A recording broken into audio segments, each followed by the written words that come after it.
উৎসবে আপনাদের সকলকে জানাই স্বাগত। আমি পারিজাত। সৃজনী অভিধানের এই পেজে চলছে আমাদের 5 দিন ব্যাপী উৎসব আবাহন।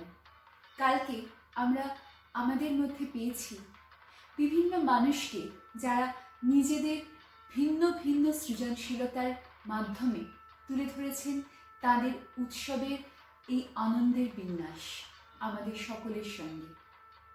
আর আজ সেই একই রেশ ধরে চলে এসেছি আবার নতুন কিছু আপনাদের সকলের সঙ্গে ভাগ করে নেব বলে। আজ আমাদের এই আবাহনের দ্বিতীয় দিনের প্রথম শিল্পী শ্রীমন্ত মুখার্জি। তাকে অস্ট্রেলিয়ায় কেউ চেনেন না এমন বাঙালি রয়েছেন বলে আমার সত্যি ধারণা নেই।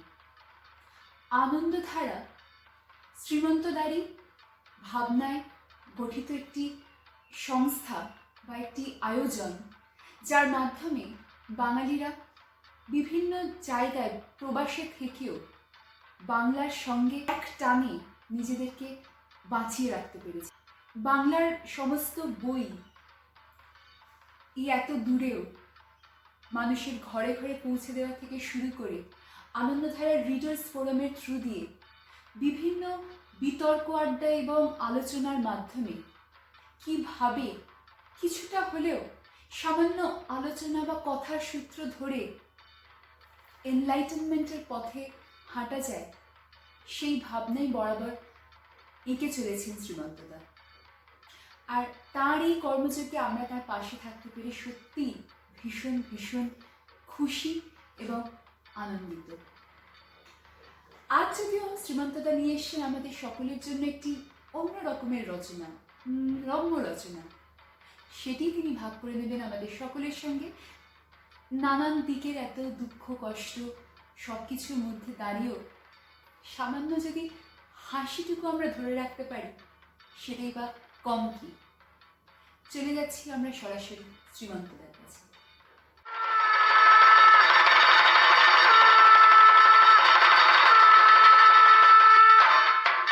নমস্কার, আমি শ্রীমন্ত মুখার্জি। আবাহনের আহ্বানে পারিজাত ব্যানার্জি আমন্ত্রণে আমার একটা ছোট প্রচেষ্টা, আমার একটা লেখা রম্য রচনা থেকে আমি পাঠ করছি। লেখাটির নাম মাৎসর্য মানে পরস্ত্রী কাতরতা। একটু ডেঞ্জারাস বিষয়টা মনে হচ্ছে, তাই না? দেখুন, মাৎসর্য মানে পরস্ত্রী কাতরতা। এই তো নড়ে চড়ে বসলেন, ভাবছেন বুড়ো বয়সে লোকটার ময়ের দোষ হয়েছে। তবু লেখাটা পড়ে দেখি ছাইপাশ কি লিখেছে। নিষিদ্ধ জিনিসের প্রতি মানুষের একটা দুর্নিবার আকর্ষণ আর অকারণ দায়বদ্ধতা জন্মে যায় দেখেছি।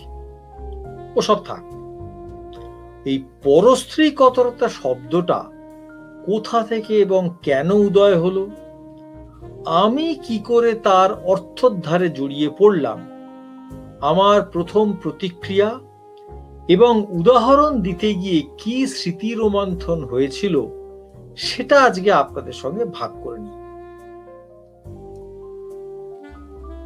গত ডিসেম্বরে কলকাতায় গেছি ঝটিকা সফরের মাঝে এক বাল্যবন্ধুর বাড়িতে। শীতের সকাল, এক কাপ ধোঁয়া ওঠা চায়ের সাথে চলছে ফ্ল্যাশব্যাক।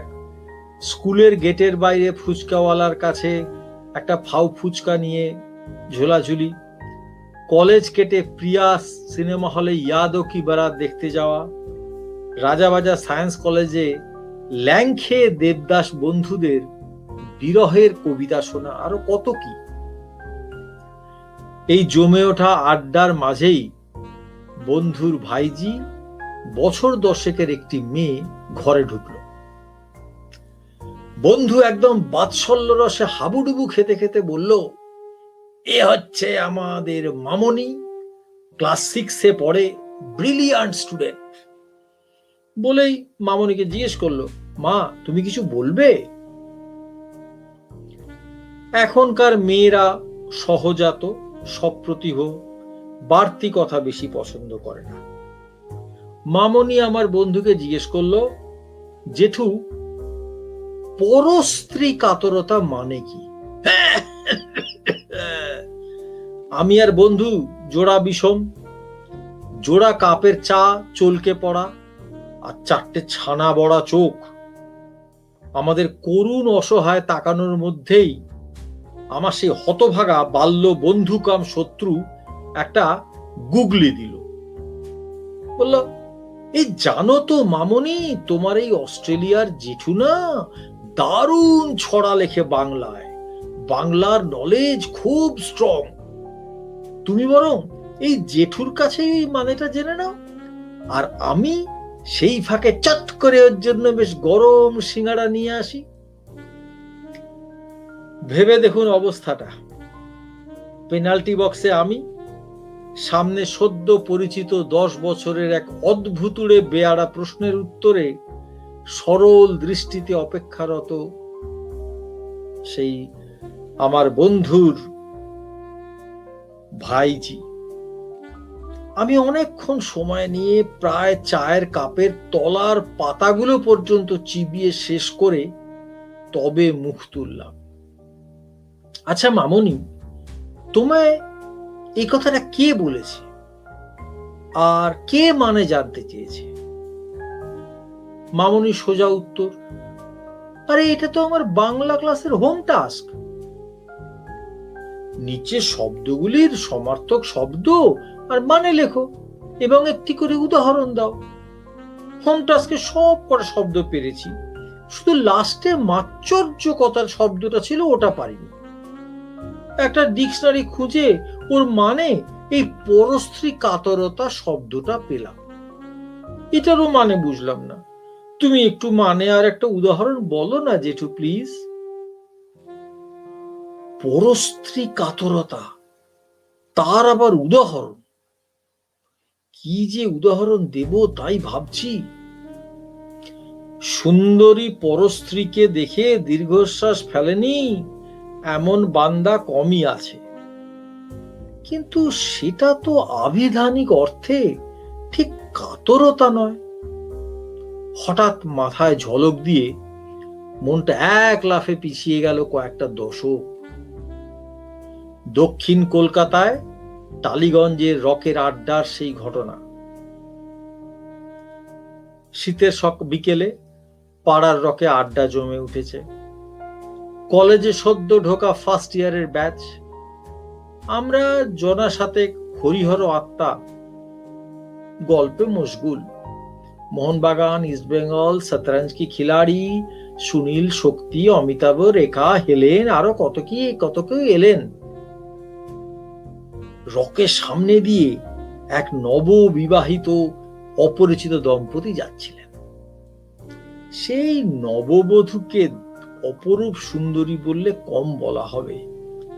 সদ্য পাট ভাঙা লাল শাড়ি, আহা অলংকার ভার যেন তার তনুতে স্থান পেয়ে নিজেরাই অলংকৃত। সিঁথি ভরা সিঁদুর, সুচিস্মিতার সেই হাসি আর সলজ্জ চাহনি। পুরো রকবাজের দল বোবা টেরা হয়ে তাকিয়ে রয়েছে। চমক ভাঙল আমাদের ব্যাচেরই বেশ ওজনদার সম্ভ্রান্ত বন্ধু বঙ্কুর প্রতিক্রিয়া এবং স্বগত আর্তনাদে। বঙ্কু দাঁত কিড়মিড় করে বলল, শালা ওই বরটাকে গিয়ে দুগলে ঠাস ঠাস করে চড় মারতে ইচ্ছে করছে। আমরা সবাই হতবাক। এটা ঠিক যে সেই কয়েকটা মুহূর্ত ধরে রকের আমরা সবাই মনে মনে রূপ সাগরে ডুব দিয়েছিলাম, কিন্তু বঙ্কুর ওই বরটাকে চড় মারার যুক্তিটা ঠিক মাথায় ঢুকছিল না। লজিকটা কি? এবারে বঙ্কু সেটা নিজেই বোঝাল। তোরা ওই বরটার থোবরটা দেখেছিস? তার সঙ্গে তেল চপচপে পাতা চুলের হেয়ার স্টাইল, কমলা শার্ট, সাথে ময়ূরপঙ্খী নীল রঙের বেল বটম প্যান্ট আর সাদা জুতো। শালা ওর কোনো রাইটই নেই এমন একটা সুন্দরী বউ নিয়ে ঘর করার। এটা অন্যায়, এটা অন্যায়। এইবার আমাদের হাসির পালা। আরে বঙ্কু, ও বিয়ে করেছে, ওর সুন্দরী বউ, তোর তাতে কি যায় আসে? বঙ্কু খেপে ফায়ার, অবশ্যই যায় আসে। সেদিন আমি বুঝিনি বঙ্কুর ব্যথাটা ঠিক কোথায়। অভিধান ডিকশনারি বহু খুঁজেও পাইনি এমন একটা উপযুক্ত শব্দ যা দিয়ে বঙ্কুর সেদিনের ব্যথাটা ভাষায় প্রকাশ করা যায়। ওটারই সঠিক প্রতিশব্দ বোধহয় পরস্ত্রী কাতরতা। আজ কি বঙ্কুর সেই কাতরতা 10 বছরের বালিকার হোম টাস্কের হোমানলে আহুতি হয়ে এক উজ্জ্বল জ্বলন্ত উদাহরণ হবে? আমরা নিজের মনেই হাসছি। এমন সময় মামনির আবার তাড়া। ও জেঠু, জেঠু, মাচ্চর্য কথাটার মানে বলে দাও না প্লিজ। সত্যি তো, পরস্ত্রী কাতরতার উদাহরণ তো পেলাম, এখন এই মাচ্চর্য কথাটার মানে কোথায় পাই? ভাবলাম বন্ধুর গুগলির জবাবে একটা রিভার্স ইঞ্জিনিয়ারিং ট্রাই করি। বললাম, মামনি, তুমি কোন ডিকশনারিতে পেয়েছো যে মাচ্চর্য মানে পরস্ত্রী কাতরতা? দেখাচ্ছি বলে মামনি এক দৌড়ে বেরিয়ে গিয়ে নিমেষের মধ্যে হাতে নিয়ে ঢুকলো একটা রংচঙে বাংলা টু বাংলা ডিকশনারি। বের করে দিল সেই পাতার সেই শব্দ। দেখলাম লেখা রয়েছে মাৎসর্য মানে পরস্ত্রী কাতরতা। মামনির শিশুসুলভ উচ্চারণে মাৎসর্যটা হয়ে গেছে মাৎসর্য, আর ওই অভিধান ছাপার মুদ্রণ প্রমাদে পরস্ত্রী কাতরতা হয়ে গেছে পরস্ত্রী কাতরতা।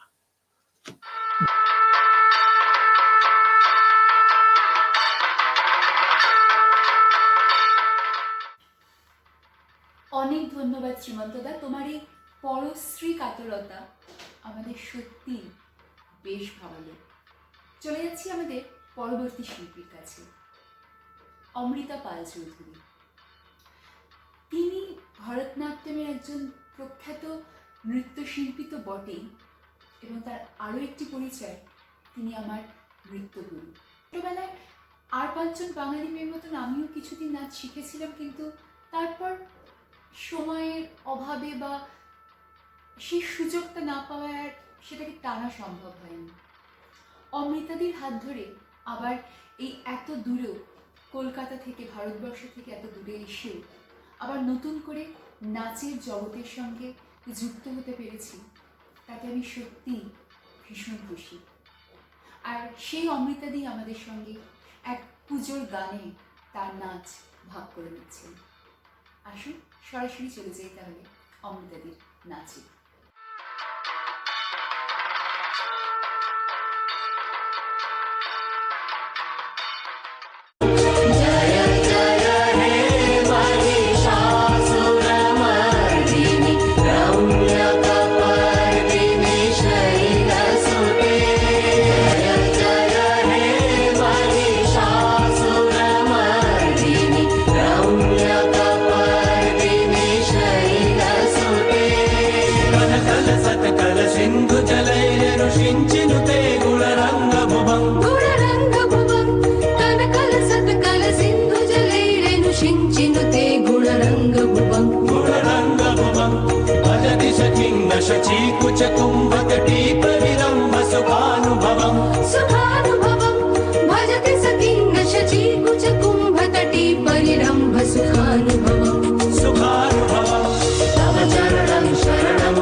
ধন্যবাদ অমৃতাদি। তুমি সবসময় আমাদের অনুপ্রেরণা দিয়ে চলেছ, আর ভবিষ্যতেও আরও সুন্দর সুন্দর এমনই সব নাচের ভাবনাকে সকলের সামনে নিয়ে এসো, এই আশাই রাখি। আমাদের পরবর্তী শিল্পী হাওড়ায় থাকেন মানস ঘোষ, মানসদা। তাকে আমরা চিনেছি বাতায়নের সূত্র ধরে এই সুদূর অস্ট্রেলিয়ায়। বাতায়ন একটি ওয়েব ম্যাগাজিন, যেটি বিদেশে থেকেও যে বাঙালিরা বাংলায় লিখতে চায় বা বাংলার সঙ্গে যুক্ত থাকতে চায়, তারা বরাবরই সমৃদ্ধ করে এসেছেন। বাতায়নের সূত্র ধরে মানুষটার সাথে আলাপ ঠিকই, তবে এখন এই সম্পর্কটি ভীষণ আন্তরিক। মানুষটা স্মৃতিচারণা করেছেন তার মাকে নিয়ে, তার পুজোর স্মৃতি আমাদের সকলের সঙ্গে ভাগ করে নিতে চেয়েছেন। সময়ের অভাবে তিনি সেটি পাঠ করতে পারেননি বলে আমি পাঠ করেছি, কিন্তু মা দুর্গাকে নিজের মায়ের মধ্যে পাওয়ার যে এক বিশাল চরম অনুভূতি, সেটি তিনি আমাদের সকলের সঙ্গে আবাহনের এই প্ল্যাটফর্মে যে ভাগ করে নিয়েছেন, আমরা সত্যি ভীষণ সুখী।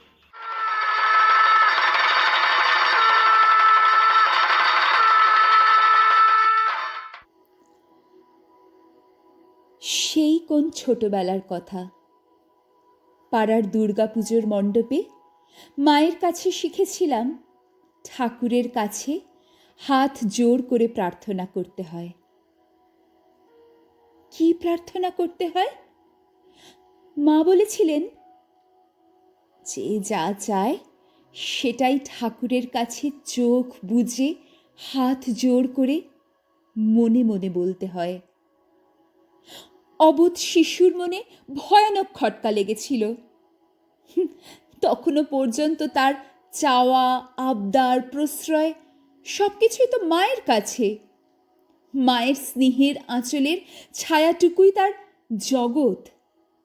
আর কোথাও যে কিছু পাওয়া যেতে পারে ভাবতে পারার মতো বয়স তখনও আমার হয়নি।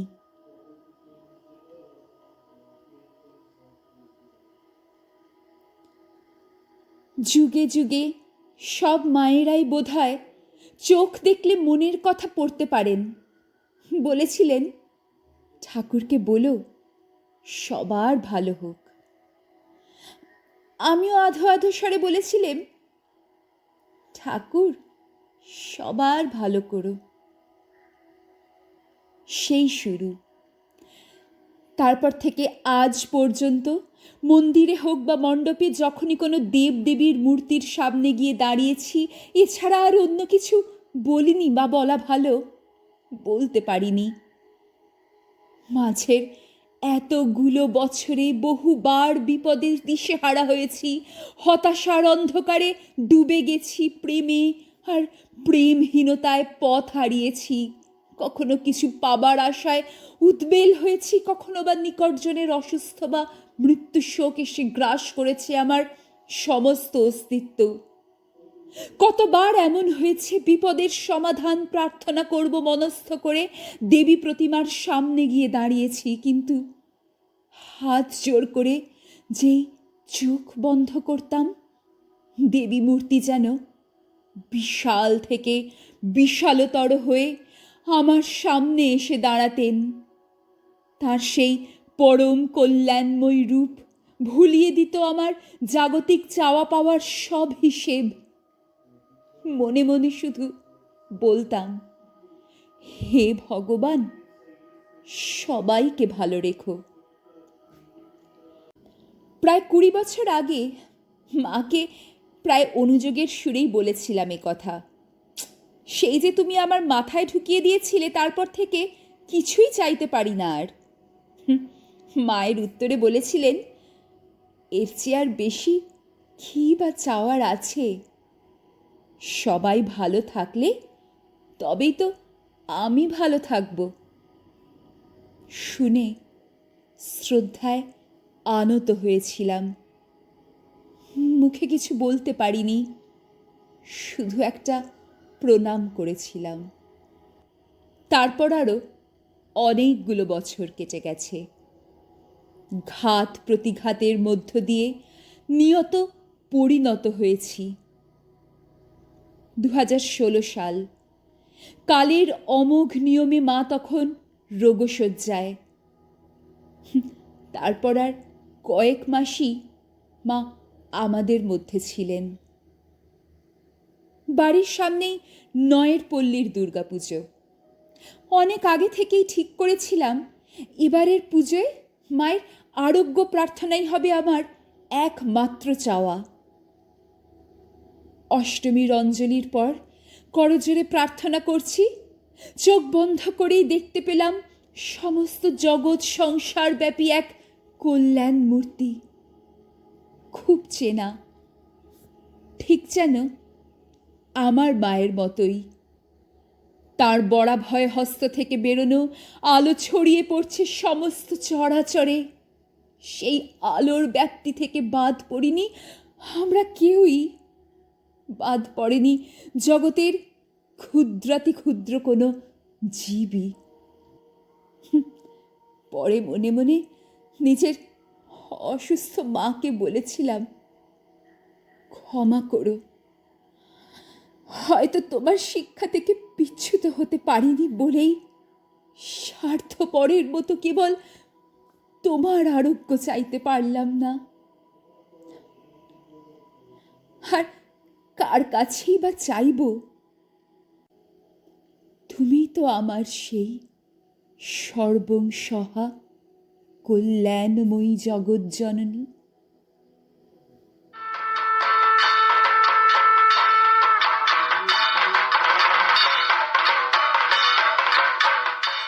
এক অসামান্য সৃজনশীলতার রেশ আমাদের মনে অনেক দিন অবধি থেকে যাবে মানুষ তার এই রচনার উপর কেন্দ্র করে, আমি জানি।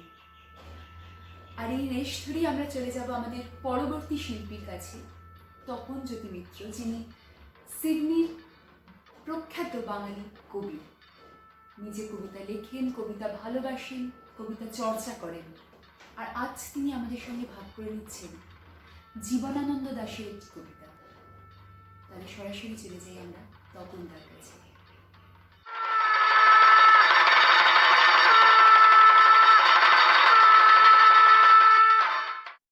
আকাশে 7টি তারা যখন উঠেছে ফুটে, আমি এই ঘাসে বসে থাকি। আকাশে 7টি তারা যখন উঠেছে ফুটে, আমি এই ঘাসে বসে থাকি। কাম রাঙা লাল মেঘ যেন মৃতমণিয়ার মতো গঙ্গা সাগরের ঢেবে ডুবে গেছে।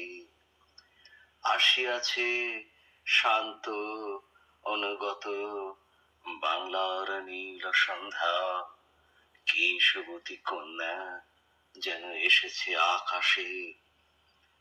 আমার চোখের পরে, আমার মুখের পরে চুল তার ভাসে। পৃথিবীর কোন পথ এ কন্যার দেখেনি কো, দেখি নাই অত অজস্র চুলের চুমা, হিজলে কাঁঠালে জামে ঝরে অবিরত। জানি নাই এত স্নিগ্ধ গন্ধ ঝরে রূপসীর চুলের বিন্যাসে। পৃথিবীর কোন পথে নরম ধানের গন্ধ, কলমির ঘ্রাণ, হাঁসের পালক, স্বর, পুকুরের জল, চাঁদা সরপুঁটিদের মৃদু ঘ্রাণ, কিশোরীর চাল ধোয়া ভেজে হাত, শীত হাত খান, কিশোরের পায়ে দলা বুথা ঘাট, লাল লাল বটের ফলের ব্যথিত গন্ধের ক্লান্ত ক্লান্ত নীরবতা। এরই মাঝে বাংলার প্রাণ, এরই মাঝে বাংলার প্রাণ, এরই মাঝে বাংলার প্রাণ, এরই মাঝে বাংলার প্রাণ। আকাশে 7টি তারা আকাশে 7টি তারা যখন উঠেছে ফুটে, আকাশে 7টি তারা যখন উঠেছে ফুটে, আমি পাই টের।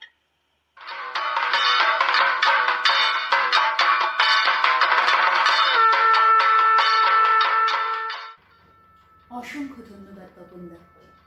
তোমার এই কবিতা সুর ধরে এবার আমরা সরাসরি চলে যাব আমাদের দ্বিতীয় দিনের প্রথম পর্যায়ের অনুষ্ঠানে একদম শেষ বিভাগে, যেখানে একটু সুর, একটু তাল, একটু লয়কে আমাদের সকলের সঙ্গে ভাগ করে নিতে চলে আসছেন সৌমিক ঘোষ, সিডনির আরেক বাসিন্দা, আরেক বাঙালি, আরেক কবি এবং অবশ্যই আরেক গায়ক।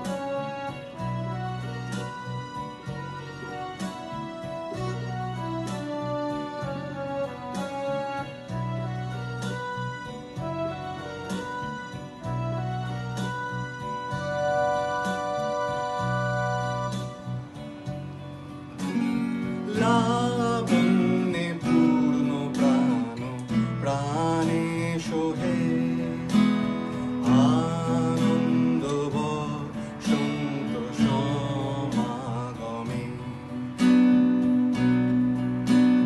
লাবণ্যে পূর্ণ প্রাণ প্রাণে সোহে, আনন্দ বসন্ত সমাগমে। একই লাবণ্যে পূর্ণ প্রাণ প্রাণে সোহে,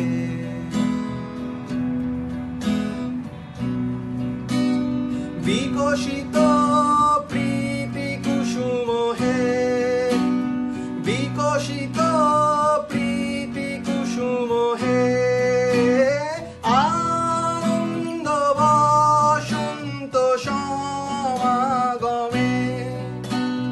বিকশিত প্রীতি কুসুম হে,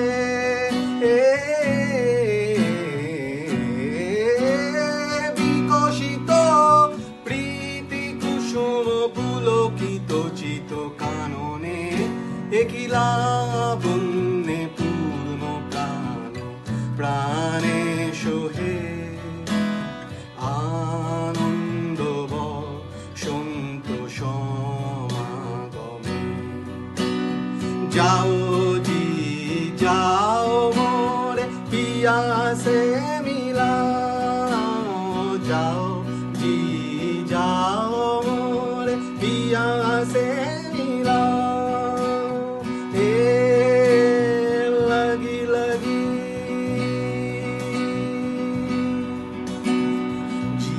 জীবনলতা অবনতা তব চরণে, জীবনলতা অবনতা তব চরণে। হরষ গীত উচ্ছ্বসিত হে, হরষ গীত উচ্ছ্বসিত হে, আনন্দ বসন্ত সমাগমে। হরষ গীত উচ্ছ্বসিত হে,